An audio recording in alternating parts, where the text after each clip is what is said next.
మనం అనవసరంగా ఇరుక్కుపోతున్నామా? డిజిటల్ తవ్వకాల్లో పాత వ్యవహారాలన్నీ బయటకొస్తూ డిఫెన్స్ లో పడుతున్నామా? ఈ వ్యవహారాన్ని ఇంతటితో ముగిస్తేనే బెటరా? ప్రస్తుతం టీడీపీ నేతల మధ్య ఈ తరహా చర్చలే ఎక్కువగా నడుస్తున్నాయి. హిందాపూర్ డైరీ హెరిటేజ్ మధ్య సంబంధాల వ్యవహారం మంటలు పుట్టిస్తోంది.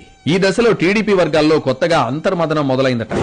మనం ఏదో చేద్దామనుకుంటే అది ఇంకేదో అయి ఎటేటో పోతోంది. మరీ సాగదీస్తే మనకే నష్టం. తిరుమల లడ్డు వ్యవహారాన్ని ఇక ఇక్కడితో వదిలేస్తే బెటర్ అంటూ టీడీపీ లీడర్స్ తమలో తాము మాట్లాడుకుంటున్నట్టు తెలుస్తోంది. ఈ కేసులో సీబీఐ ఛార్జ్ షీట్ వేసే వరకు ఒక లెక్క, ఆ తర్వాత మరో లెక్క అనే పరిస్థితి ఉందట.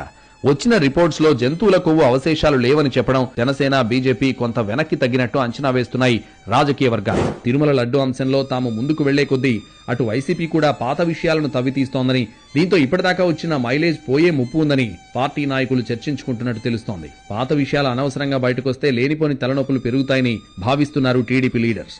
లడ్డు వ్యవహారాన్ని ఇలాగే కొనసాగిస్తే దేవుడి మీద రాజకీయాలని విమర్శల పాలవడం తప్ప పెద్దగా ప్రయోజనం లేదని కూడా మాట్లాడుకుంటున్నారట టీడీపీ లీడర్స్.